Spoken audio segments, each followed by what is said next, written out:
আগের যে সরকার ছিল তাদের ব্যবসায় ছিল মুক্তিযুদ্ধ, আর প্রতিপক্ষকে ঘায়েল করত রাজাকার বলে। আর তাদের ব্যবসার বড় পুঁজি ছিল স্বাধীনতার চেতনা, আর এগুলো ঠিকাদারি নিয়েছিল বুদ্ধিজীবীরা। কথা বুঝেন নাই? আগে যারা ছিল পরাজিত শক্তি, ওদের ব্যবসার মূল কি ছিল? স্বাধীনতার চেতনা। প্রতিপক্ষকে ঘায়েল করার অস্ত্র ছিল তুই রাজাকার। আর এগুলো ঠিকাদারি দিছিল বুদ্ধিজীবীদেরকে। এখন সত্য পালাইছে, বুদ্ধিজীবীরাও গা ঢাকা দিচ্ছে। এখন আবার বেরোইছে রাষ্ট্রচিন্তক। এর মধ্যে একজন হচ্ছে আপনাদের ফরহাদ মজহার। এটারে ধরছি আমি, দেখছেন আপনারা? এই কুলাঙ্গারটা সমন্বয়কদের মাথা ওয়াশ করতেছে। আলহামদুলিল্লাহ পারবে না, কারণ সমন্বয়কদের একটা বিরাট অংশ আবার আলহামদুলিল্লাহ আমার সাথে সম্পর্ক রাখে এবং আসে আমার কাছে। তো আমাদেরকে কেমনে রাষ্ট্র হবে শিখায়, বেটা তোমার সবক নিয়া রাষ্ট্র আমরা গঠন করব না। কোরআন সুন্নাহর অনুসরণে বাঙালি জাতি জানে কিভাবে রাষ্ট্র গঠন করতে হবে। সেজন্য ওলামায়ে কেরামকে এক হইতে হবে।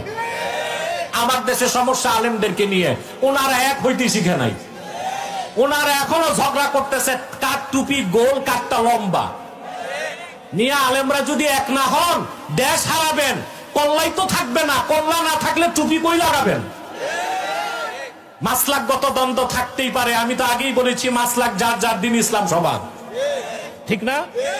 মাসলাক যার যার দিন ইসলাম সবার। ওলামায়ে কেরাম কান পেতে শুনে রাখুন, যদি বাংলাদেশে যে সুযোগ এসেছে তা যদি হাত ছাড়া হয়, আগামী 50 বছর আপনাদের হাতে আর সুযোগ আসবে না। অতএব ইসলামের সুমহান স্বার্থ রক্ষায়, মুসলমানদের মৌলিক দাবিগুলো আদায়ে আর শরিয়া রাষ্ট্র তৈরি করার জন্য এই মুহূর্তেই দেশের সমস্ত ওলামায়ে কেরামকে এক প্ল্যাটফর্মে আসতে হবে বাংলাদেশ।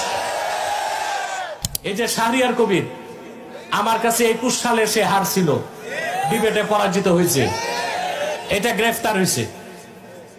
এরে রিমান্ড দেওয়া হয়েছে মাত্র 2 দিন। আমার দৃষ্টিতে ওরে রিমান্ড না, ডিটেনশন দেওয়া দরকার 1 বছর। ও সবচেয়ে বড় যুদ্ধাপরাধী। ঘাদানিক তৈরি করে, ওই যে একটা ছিল জাহানারা ইমাম, ওইটারে আমি বলতাম জাহান্নামীর ইমাম।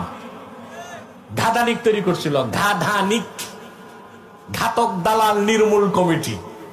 ওইটার সভাপতি হচ্ছে এই মুরগিচোর। এই ঘাদানিক সারা জীবন দাবি করেছে যুদ্ধাপরাধীদের শাস্তি। আর আমি পরবর্তী